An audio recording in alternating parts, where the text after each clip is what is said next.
Bonjour, bonsoir, chères toutes, chers tous, que les bénédictions soient Abba Rei Ka Jed Abba Rei. C'est un plaisir de vous retrouver dans cette nouvelle capsule. Cette capsule, je l'ai tout simplement intitulée Conseils précieux. Oui, conseils précieux parce que nous faisons beaucoup de vidéos.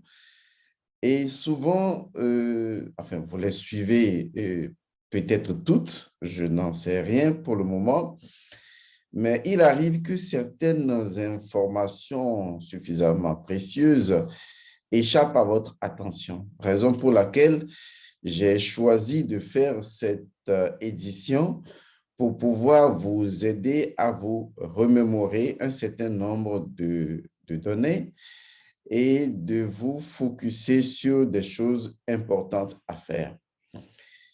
Il est vrai que ces choses que j'ai choisi d'aborder dans une seule capsule, disons que je le fais parce que des gens me demandent, reviennent me voir pour me demander conseil sur un certain nombre de choses et je trouve que ces choses se répètent un peu trop. Raison pour laquelle j'ai décidé de faire une petite liste de quelques, enfin, de quelques éléments de ces choses-là, afin que dans Conseils précieux, vous puissiez justement vous en souvenir, disons, le cas échéant. Nous allons faire donc une capsule de peut-être une trentaine de minutes sur les sujets que je vais énumérer. J'ai fait une toute petite liste. Il s'agit donc de parler de se purifier après une rupture, se purifier après une sexualité, la pratique de la réconciliation en cas d'inceste.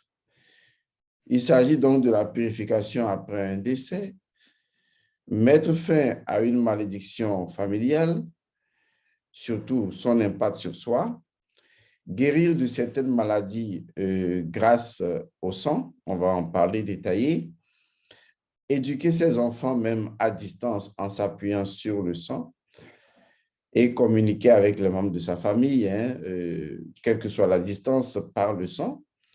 Et enfin, découvrir le sorcier de sa famille.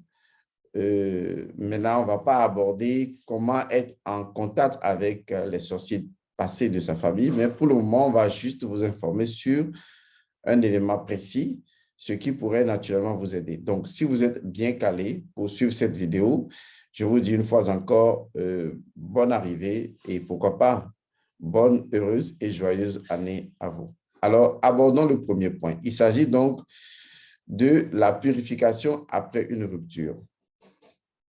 Nous ne cesserons jamais de le dire d'une manière ou d'une autre. Parce que vous savez, la connaissance, lorsque vous la proposez aux gens et que les gens vous écoutent, des fois, en écoutant une seule fois, ils croient avoir compris. Et des fois, il faut écouter plusieurs fois et pénétrer non seulement la pensée de celui qui s'exprime, mais également l'impensée de celui qui s'exprime et voir au-delà de ce qu'il pense, ce qui n'est pas dit et qui, n'étant pas dit, est quand même dit. Vous savez que selon ce principe africain, l'absence et la présence sont également la même chose. Bon, on en parlera une autre fois. Donc, la purification après une rupture conjugale ou une rupture qui soit, enfin, liée, disons, en relation, je veux dire, en rapport avec des personnes qui ont été sexuellement ensemble, lorsque vous avez fait une rupture, il faut forcément vous purifier. Je vais vous l'expliquer encore d'une autre façon. Vous savez, lorsque vous vous unissez avec une femme, vous êtes une femme et vous unissez à un homme ou vice-versa, et que vous avez souvent des relations sexuelles, votre relation sexuelle vous permet de créer une troisième entité.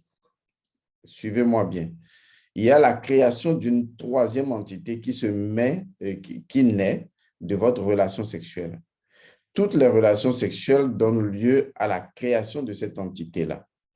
Que la relation sexuelle ait duré 1 an, 2 ans, 3 ans et tout ça, eh bien, il y a une entité spirituelle qui est créée.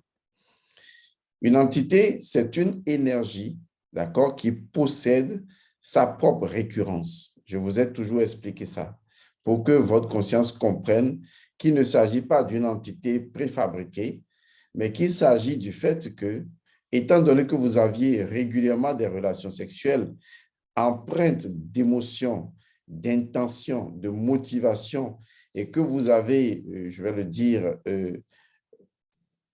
mis ensemble un certain nombre d'énergies pour fortifier votre relation pendant un certain nombre d'années, eh bien, cette entité est ainsi née.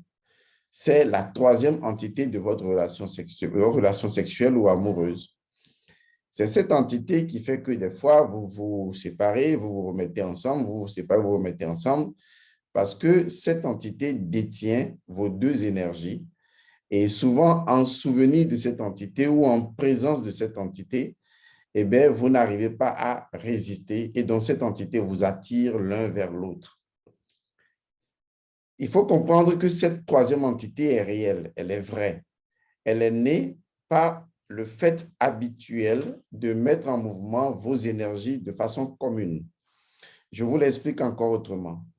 Lorsque vous habituez vos énergies à faire quelque chose de façon régulière et automatique, eh bien, l'énergie qui est produite au moment où vous êtes en train de faire, cette énergie devient une énergie résiduelle, si vous voulez, qui, en fait, va définir, vous savez que la cause produit l'effet produit également sa propre cause, et donc cette énergie résiduelle va amener les deux personnes à avoir envie de reproduire le même schéma. Est-ce que vous voyez, cette énergie résiduelle va vouloir vous amener à reproduire le même schéma. C'est pourquoi des fois, il y a des gens qui se séparent, qui se remettent ensemble, qui revivent les mêmes choses, qui reviennent, qui font ça et qui ne s'expliquent pas, alors qu'il suffit simplement de détruire cette troisième entité qui a été créée inconsciemment ou involontairement ou même volontairement par le fait que les deux personnes ont vécu ensemble pendant des années. Dans le concept habituel ordinaire, on va dire simplement que vos habitudes étant, disons, de l'énergie que vous produisez, vos habitudes finissent par créer une entité qui résume l'ensemble de vos habitudes et qui est automatisée. Et cette entité-là va continuer ou va vouloir continuer à faire ce que vous faisiez, indépendamment de votre volonté de vouloir vous séparer ou pas. Et c'est ce qui va vous obliger généralement à vouloir vous remettre ensemble ou à regretter. Vous voyez, il y a un certain nombre d'émotions qui naissent, qui sont le fruit de cette troisième entité. Et ça, il faut bien le garder. Sachant cela, puisque vos énergies ont été entremêlées, sachant cela, il est important qu'après une rupture, nécessairement, obligatoirement, vous devez passer à la purification. Si vous ne vous purifiez pas, vous ne détruisez pas, entre griffes, vous ne libérez pas cette troisième entité. La purification va permettre de remettre dans l'ordre les choses. C'est-à-dire que vos énergies qui ont été prisonnières de cette troisième entité vont se désentrelacer et vos énergies vont revenir à vous complètement purifiées. Et donc, vous ne serez plus normalement sous le contrôle de cette entité.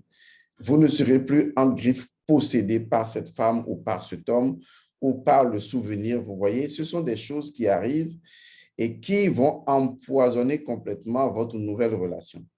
Puisque votre nouvelle relation, lorsque vous allez l'entamer, elle sera perçue par cette entité qui est devenue autonome et vivante.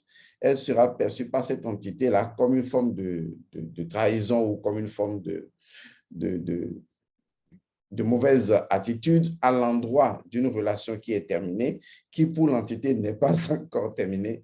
Et cela va créer des conflits entre des entités, puisque là, vous mettez en place une nouvelle entité. Si elle n'est pas puissante, elle ne pourra pas contrebalancer l'énergie de l'autre entité qui va vouloir s'immiscer dans la relation.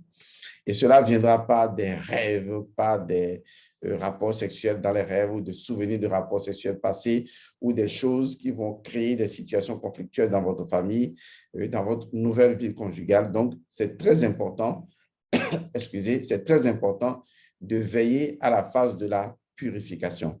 Vraiment, c'est important. Donc, il faut vraiment vous purifier après une rupture. La rupture peut être également avec une société. Lorsque vous quittez une société, il faut vous purifier forcément. Autrement, vous risquez de prendre sur vous un certain nombre de choses négatives de cette société-là. Donc, après une rupture, d'une manière ou d'une autre, il faut passer à la purification. Je vous en ai suffisamment parlé. Je reviens là-dessus. Excusez. Je reviens là-dessus et je reviendrai encore et encore là-dessus pour que vous preniez au sérieux ce dont je suis en train de parler. Et quand on parle de purification, nous avons dans pratiquement plusieurs cours que nous proposons la purification et dont vous pouvez choisir de les faire. Encore plus qu'aujourd'hui, il y a la purification dans le livre de Raffesa et dans le groupe de Raffesa. Donc, je pense que vous avez tout ce dont vous avez besoin pour pouvoir vous purifier ou pour pouvoir rompre avec cette entité-là. Il y a plusieurs techniques qui peuvent vous aider facilement. Mais s'il vous plaît, sachez qu'après une rupture, vous devez forcément vous purifier. C'est indispensable. Je dis bien, c'est indispensable, sinon il y aura une ombre du passé qui va planer sur la nouvelle relation et ça va vous détruire. Ce qui est encore plus dangereux, c'est que même si vous résistez dans votre nouvelle relation, l'ombre va s'incarner à travers vos énergies sexuelles et vont participer même à la conception de votre enfant. Ce qui fait que vos enfants ou votre enfant pourrait être de votre mari ou de votre femme et ne pas avoir les caractères ni de l'un ni de l'autre et avoir les caractères d'une ancienne relation parce que justement, l'énergie de cette ancienne relation prédomine sur la nouvelle relation. Bon, j'en ai suffisamment dit. Je pense que vous allez vous faire le reste de votre idée sur ce que j'ai dit. Alors, deuxième élément, c'est se purifier après une relation sexuelle. Vous comprenez donc que si vous prenez maintenant l'habitude de vous purifier après une relation sexuelle ou même après une masturbation, eh bien, vous n'allez pas créer cette troisième entité qui va avoir le contrôle sur vous. Et donc, prenez l'habitude, après une relation sexuelle, prenez toujours l'habitude de faire une purification. La purification ne veut pas dire que votre relation sexuelle est mauvaise. Non, ce n'est pas ce que ça veut dire. La purification spirituelle dit simplement que lorsque vous avez décidé d'avoir une relation sexuelle avec une autre personne, vous avez activé des forces sexuelles. Les forces sexuelles sont des forces de perturbation. Ce sont des forces démons, pas mauvaises démons, c'est-à-dire des forces instables. Ce sont des forces que vous avez réveillées en vous. Et donc, quand vous avez réveillé ces forces-là en vous, ces forces ont participé, n'est-ce pas, à une intimité sexuelle. Alors, après avoir utilisé ces forces, vous devez les réordonner. Vous voyez, il faut comprendre que la purification a pour mission d'instaurer l'ordre. D'accord? D'abord, c'est l'ordre. Qu'est-ce que l'ordre? L'ordre signifie mettre chaque chose selon sa nature à sa place. Est-ce que vous voyez? Or, la chose que vous avez utilisée, l'énergie sexuelle, elle a été sollicitée pour interagir avec une autre personne. Après cette utilisation, il faut mettre la chose à nouveau à sa place. C'est comme par exemple lorsque je dis, vous avez des plats qui étaient propres, vous avez préparé et mangé dans ces plats, et après avoir utilisé ces plats, il faut les relaver et les remettre à leur place. Si vous ne faites pas ça, vous risquez d'avoir beaucoup de plats sales, c'est-à-dire que vous avez des plats sales que vous stockez. Vous voulez manger à nouveau, vous dites, moi, je n'ai pas le temps de laver les plats, je vais acheter de nouveaux plats, vous voyez, et vous allez acheter de nouveaux plats, vous venez encore et vous dites, je vais acheter de nouveaux plats. Imaginez que pendant un mois, chaque jour que vous voulez manger, vous allez utiliser de nouveaux plats. Vous comprenez que non seulement financièrement, ça ne tient pas le coup, et de deux, votre maison sera complètement inondée, disons, des ustensiles non lavés. Et c'est ce qui se passe aujourd'hui dans votre vie. Vous utilisez une chose, vous ne la lavez pas, mais vous l'utilisez encore pour manger.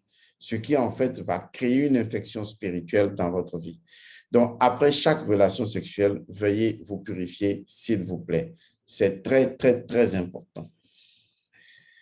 Troisième élément, troisième point, c'est la pratique de la réconciliation en cas d'inceste. J'ai fait une vidéo récemment et je voudrais à la suite présenter toutes mes excuses, parce qu'après la vidéo, il était question que je mette dans le groupe de Rafeza, que je mette dans ce groupe-là, comment, le rituel complémentaire au rituel de la page 100 du livre Rafeza, qui doit vous aider, n'est-ce pas, à vous réconcilier, n'est-ce pas, avec, disons, votre sang.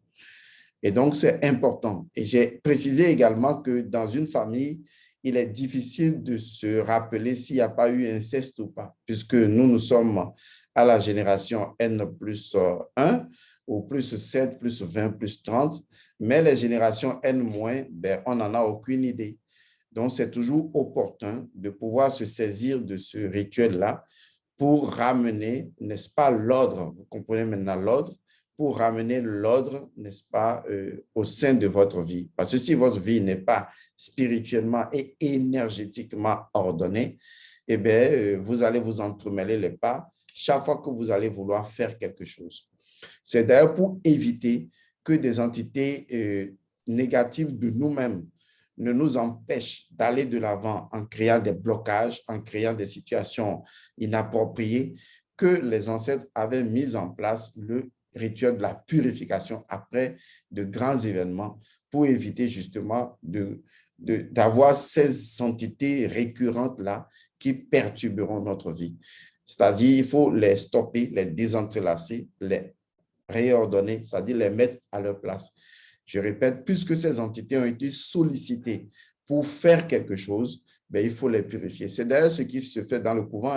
Si vous sortez les vaudous dans le public, vous devez d'abord toujours, devant chaque vaudou, vous devez toujours faire la purification. Et après, lorsque les vaudous retournent, les vaudous également sont purifiés du monde populaire et le monde populaire est purifié.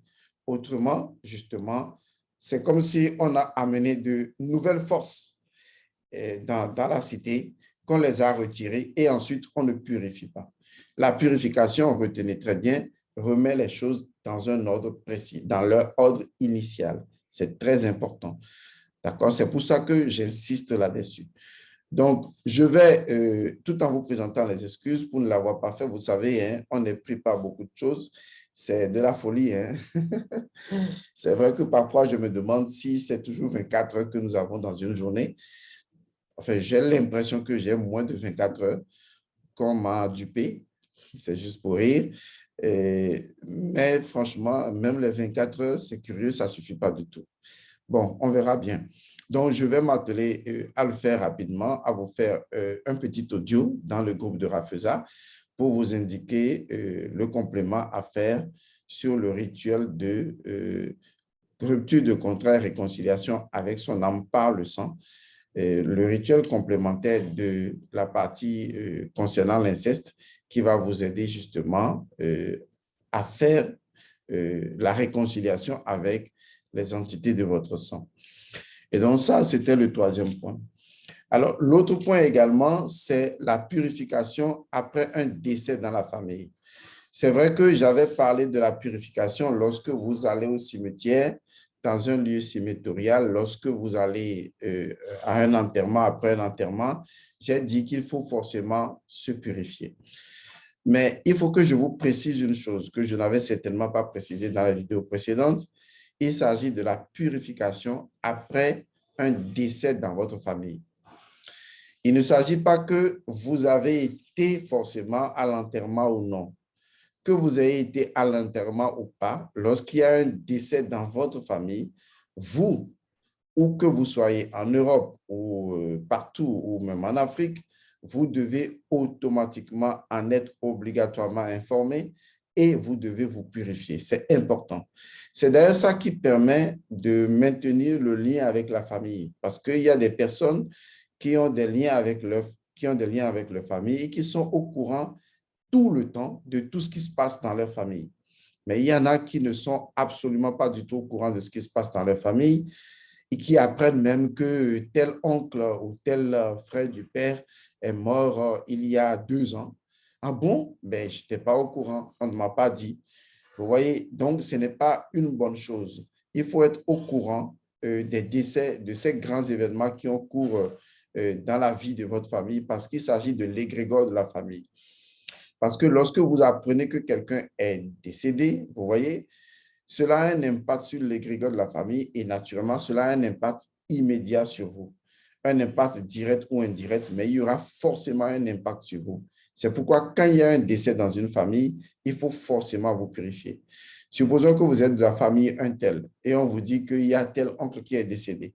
Une fois que vous êtes au courant et que tout le rituel d'enterrement, tout ça a été exécuté, allez vous purifier. Est-ce que vous voyez? Vous pouvez même vous purifier dès que vous avez la nouvelle et vous purifier après son enterrement. Il faut forcément le faire, obligatoirement.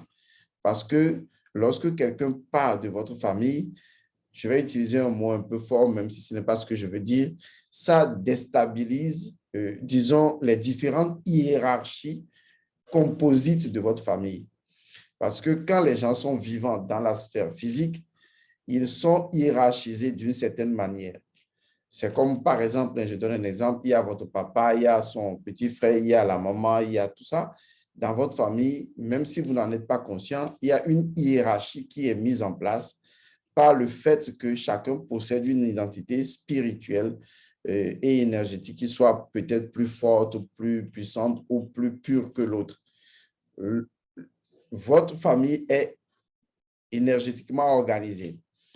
Voilà. Maintenant, si quelqu'un décède dans la famille, c'est que son énergie vivante n'est plus. D'accord? Rien ne se perd, ça on le sait, mais son énergie dans le temporel de l'existence n'existe plus, donc est retirée. C'est comme par exemple, vous avez un ensemble de choses bien disposées scientifiquement qui interagissent les unes sur les autres, formant ainsi un système. Vous voyez ce que c'est qu'un système? Voilà, un système. Et maintenant, qu'est-ce que vous faites? Vous allez vous enlever un petit élément de ce système. Vous comprenez que tout le système, naturellement, va se mettre disons, en déconnexion ou en déséquilibre. C'est ce qui se passe normalement. Donc, quand quelqu'un décède dans la famille, j'imagine, hein, c'est pour pouvoir vous permettre de comprendre, c'est comme si la disparition de son énergie dans ce temporel fait que ça crée un déséquilibre qui va affecter tous les présents. Et du coup, eh bien, ça va agir également sur vous. C'est pourquoi dans certaines familles, il y en a qui ne sont pas physiquement au courant que telle personne est décédée dans la famille, mais qui sont visités parce qu'ils sont là, ils font un rêve que mais j'ai rêvé de l'oncle. Et c'est là, ils appellent pour dire, mais oncle, là, ça va bien. On dit, ah, il y a une semaine, oncle est décédé, on n'arrivait pas à te joindre. Vous voyez? Donc, ça veut dire que d'une manière ou d'une autre, vous êtes affecté. Tout ce qui se passe dans votre famille lié à votre sang vous affecte d'une manière ou d'une autre. C'est la raison pour laquelle il est incontournable de se purifier lorsque quelqu'un décède dans votre famille. C'est un cas d'urgence. Et oui, il faut purifier vos enfants également s'ils sont de la même famille. Donc, tenez ça pour dit. Ce sont des conseils précieux, en fait, que je vous donne. Alors, le troisième point, c'est comment mettre fin à une malédiction de votre famille. Vous savez, dans toute famille, il y a toujours une once de malédiction, d'une manière ou d'une autre. Donc, il ne faut pas que quelqu'un estime qu'il est mieux que l'autre. Non, nous sommes tous dans des familles qui possèdent, quoi qu'on dise, une certaine forme de malédiction. Ça, c'est clair. Maintenant, il faut savoir que les malédictions dans une famille, qu'elles soient déclarées ouvertement ou qu'elles soient le fruit d'un ensemble de, ce que je veux dire, de comportements contre nature ou d'actes qui ont affecté le sang tout au long des générations ou peut-être de rituels de manquement traditionnels exécutés qui produisent également des formes de malédiction. Vous voyez, donc, le schéma est très ouvert. Il va sans dire que vous devez tout faire pour mettre fin ou réduire l'effet de ces malédictions sur vous. Il y a des gens dans votre famille pour qui ces choses ne disent rien. Ça peut ne pas les affecter pour le moment. Ou ça ne peut affecter que beaucoup plus tard les enfants de leurs enfants. parce que, comme je l'ai dit, chacun a un indice spirituel d'un niveau donné qui lui permettent justement de résister jusqu'à un certain niveau à des choses maléfiques qui se trouvent même dans sa propre famille. Mais à un moment donné, quand l'indice est sauté, ben, vous savez que l'individu peut être facilement attaqué. Ça arrive souvent lorsque vous avez votre père, il se porte toujours très bien, il est le gaillard solide et tout, mais quand il vieillit, à un moment donné, il y a une maladie incurable qui apparaît. Ça veut dire que sa résistance n'a pas été entretenue et qu'à un moment donné, ben, à force de frapper un mur hein, à tout bout de champ, vous savez, ceux qui font le mal et qui sont méchants, ils n'arrêtent pas, hein, ils continuent de chercher les failles et un jour, bon, ils arrivent à vous atteindre. Bon, je résume ça comme ça. Donc, quand il y a une malédiction dans une famille, que vous en soyez conscient ou pas, il faut également mettre fin à l'impact de cette malédiction sur vous en vous purifiant. Ici, précisément, je vous conseille le rituel de Rafeza, de la page 100 du livre Rafeza, qui s'intitule « Rupture de contrat et réconciliation avec son âme par le sang ». C'est la seule ou la meilleure technique ou le meilleur rituel qui puisse vous aider vraiment à mettre fin à une malédiction et à son impact sur vous. C'est important. Quand j'insiste sur impact sur vous, c'est que ne cherchez pas tout de suite à dire « oui, je veux résoudre la malédiction dans toute la famille ». Non, ça ne marchera pas. Il faut d'abord résoudre ça par rapport à vous et par rapport à vos enfants. Donc, si vous faites une action telle que ce qu'indique le livre Rafeza, page 100, vous allez constater que ben, les choses peuvent changer pour vous, même si pour les autres membres de la famille, ça ne change pas. Et c'est là que vous allez leur dire, mais moi, j'ai fait ci, ben, vous pouvez également le faire. Est-ce que vous comprenez? Donc, ce qui a lieu de faire, et là également, il faut respecter la loi spirituelle, n'allez pas leur dire de faire quelque chose pour pouvoir s'en sortir, alors que vous-même, vous n'avez pas encore fait ça. Il y a beaucoup de gens qui font ça. Ils découvrent une technique, au lieu de la réussir eux-mêmes d'abord, ils vont partager la technique et ils cherchent après eux-mêmes à la réussir. Et du coup, ça ne marche plus trop pour eux parce qu'en allant révéler d'abord une chose avant de la mettre en pratique, vous portez atteinte à la loi spirituelle. La loi spirituelle dit simplement que lorsque vous découvrez un secret, vous le mettez vous-même d'abord en pratique pour qu'en le disant, les entités de l'autre qui écoutent ce que vous dites reconnaissent en vous la vérité. Parce que les entités vont dire, lui qui parle là, est-ce que lui-même, il a mis ça en pratique d'abord? Est-ce qu'il a réussi? Et si vous ne l'avez pas fait et que vous partagez les secrets aux gens, vous allez voir que pour le faire après, ça vous devient très difficile, voire impossible. Parce que vous étiez en porte-à-faux quand vous étiez en train de partager cette connaissance avec une autre personne. Vous ne l'avez pas vous-même accompli, vous ne l'avez pas pratiqué. Maintenant, du coup, quand vous voulez pratiquer, ça vous pose un problème. Mais là, si vous ne voulez pas pratiquer vous-même, vous avez entendu des gens pratiquer et que ça leur a marché et que vous voulez partager avec une autre personne, vous pouvez partager avec une autre personne.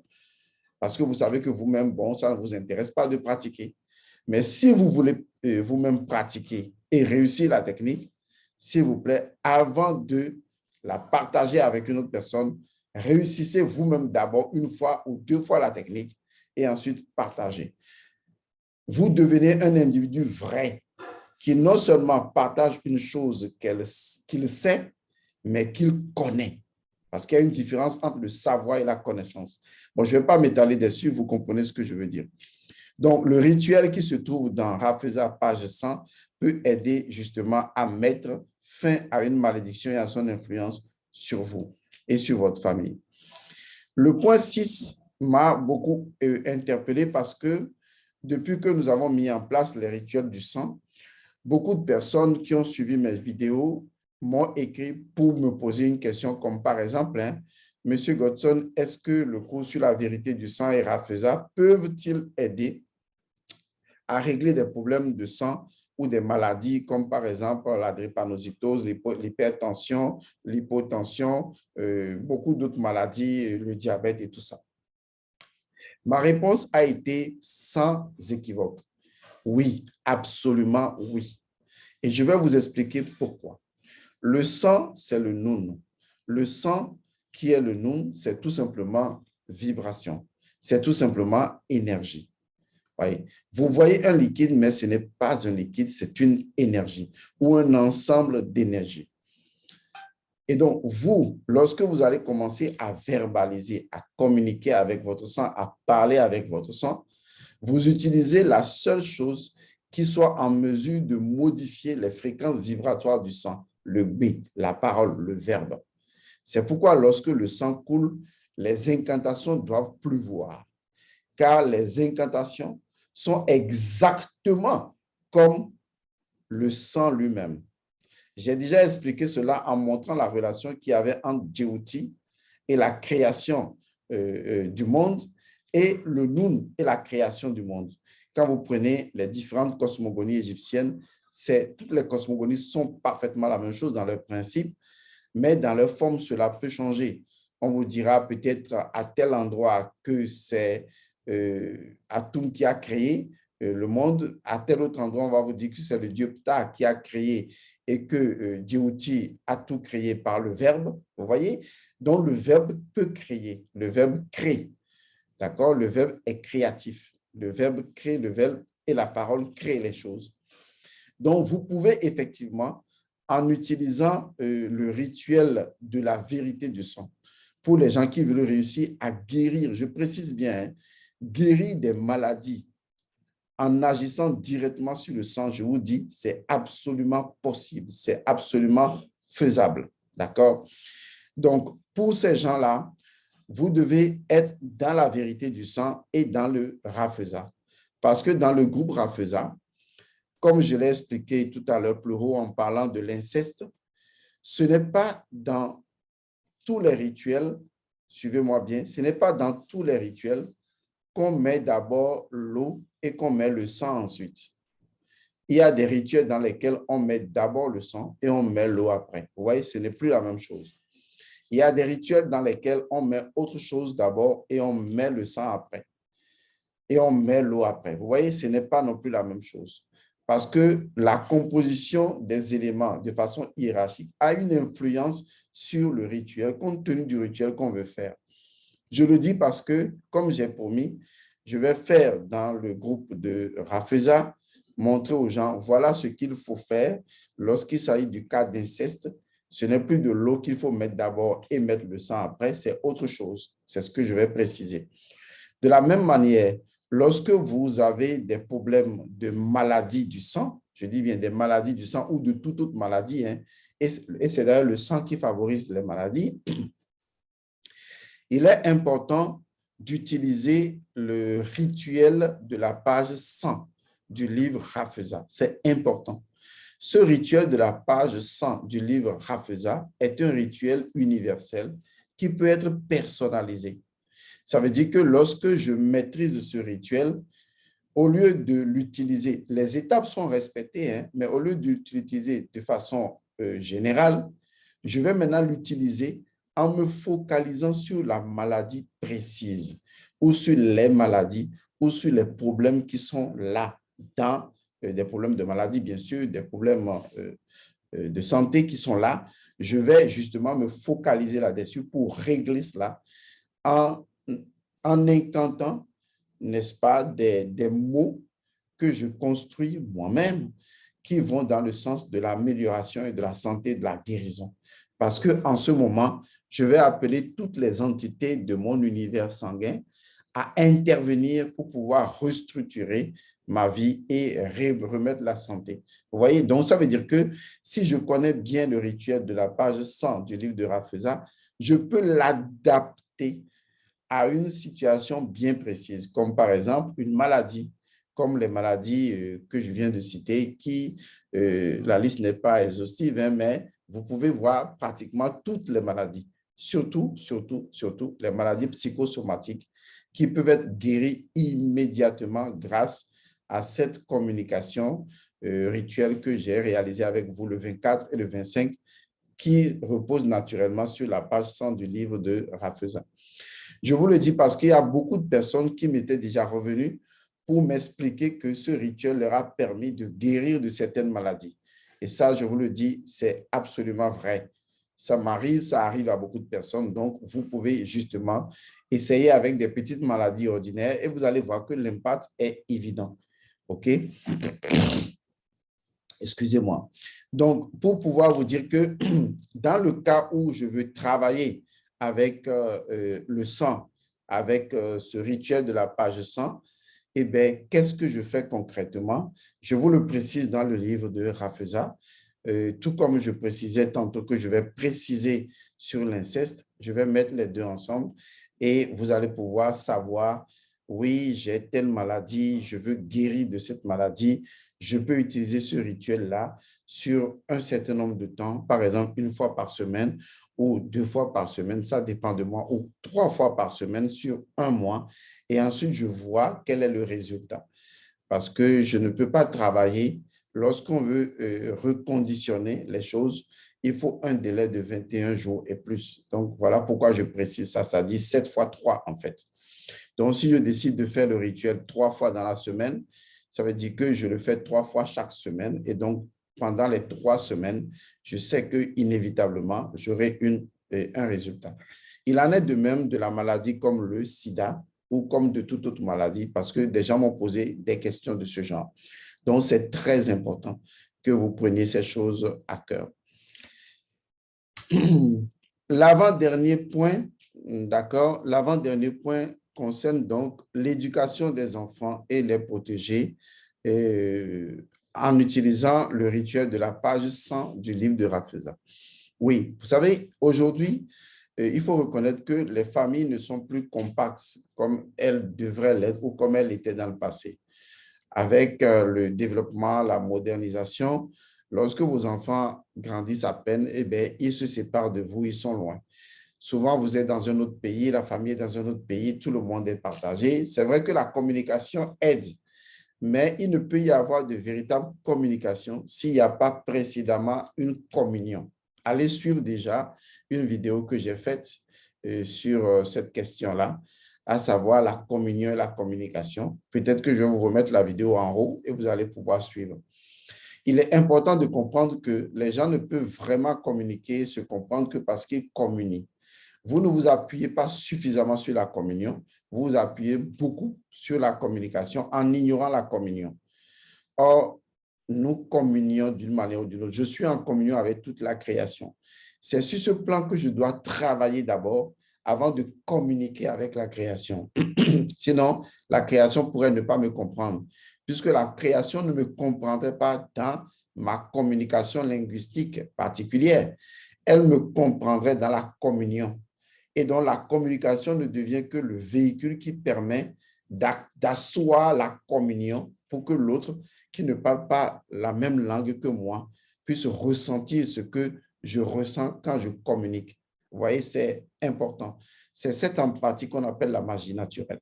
Donc, tout est magie, en fait, tout est connecté à cette magie-là. Alors, donc, il faut savoir que vous avez la possibilité, en utilisant le rituel de la page 100 et en modifiant ce rituel, entrer en communication avec vos enfants pour leur donner des directives, pour leur parler, pour leur dire un certain nombre de choses. C'est très important. Ou même pour communiquer avec les membres de la famille sur des dissensions, des malentendus, des choses qui ne marchent pas. Vous pouvez le faire. Mais j'insiste sur l'éducation des enfants parce que souvent, vous éduquez les enfants physiquement, mais vous n'agissez pas à distance sur l'énergie des enfants. Et donc, si vous avez à dire certaines choses aux enfants, vous pouvez le dire en utilisant cette technique et en parlant avec les enfants, puisque vous savez que vous avez quelque chose en commun ensemble, c'est le sang. Est-ce que vous voyez? C'est le sang que vous avez en commun ensemble et ça, c'est vraiment formidable. C'est une chose qu'il faut utiliser puisque le sang est la communion de vous que par la communication, vous allez activer pour conserver cette relation chthonienne au sein de la famille. Donc, le rituel de la page 100 légèrement modifié peut facilement vous aider.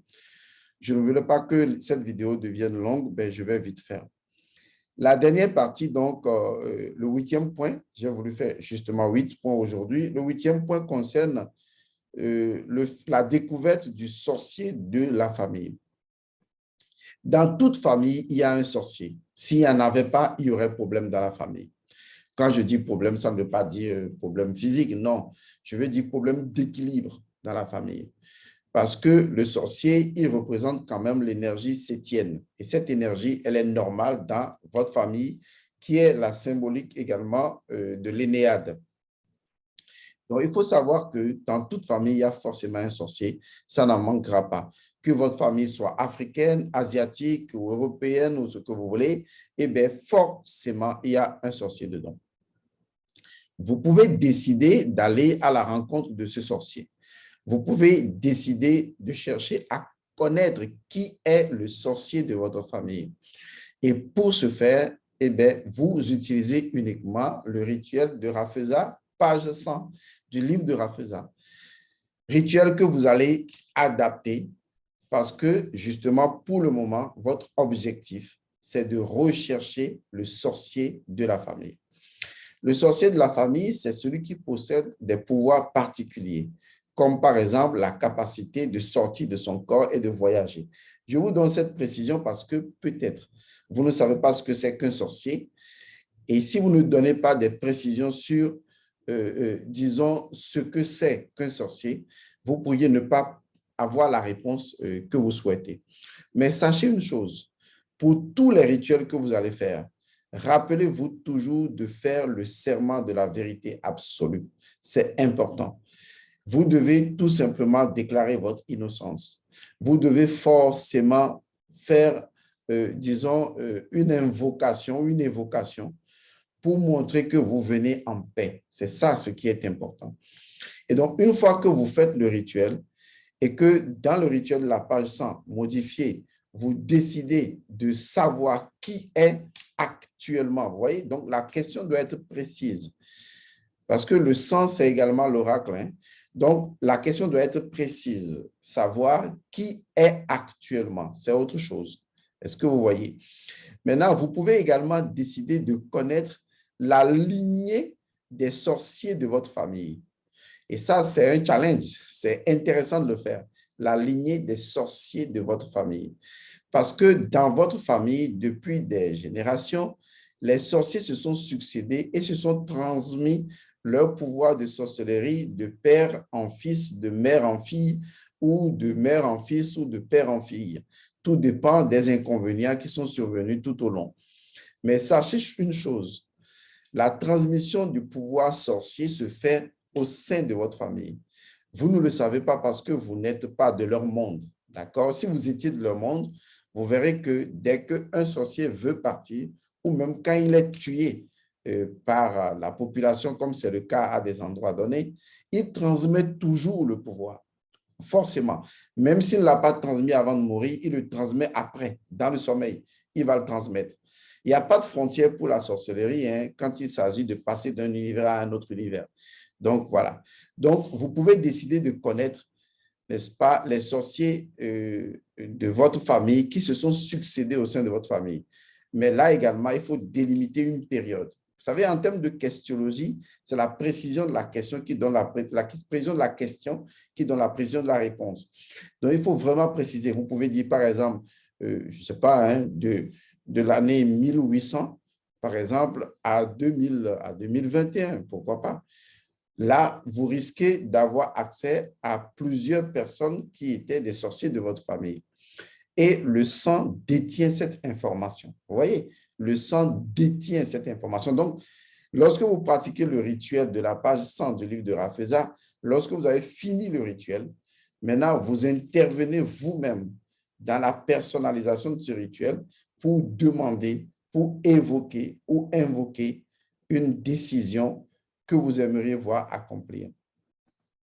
Et là encore, il faut savoir que le rituel ne se fera pas de la même façon qu'on fait le rituel général. La modification va être apportée dans le fait que ce n'est plus l'eau qui sera le premier élément que vous allez mettre dedans.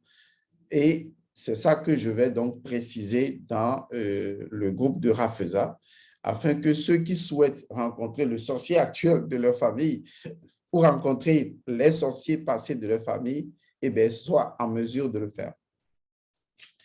Voilà, donc, vous savez, quand on parle beaucoup, il faut boire. Parce que ça crée le feu, vous voyez, hein, c'est le feu. C'est d'ailleurs ça, c'est la raison pour laquelle la parole crée, quoi. C'est le feu. Donc, on va pas rentrer dans les détails pour le moment. Donc, pour finir, voilà en résumé tout ce que je veux partager avec vous. Je fais ce partage-là sous conseils précieux, vous voyez, conseils précieux qui peuvent sauver votre vie. Suivez ces conseils et je crois que j'espère vous avoir aidé un temps soit peu. Je vous remercie, je vous retrouve les uns dans le groupe de Rafusa, les autres pour la prochaine capsule et également pour la prochaine conférence. Je vous remercie et paix à vous.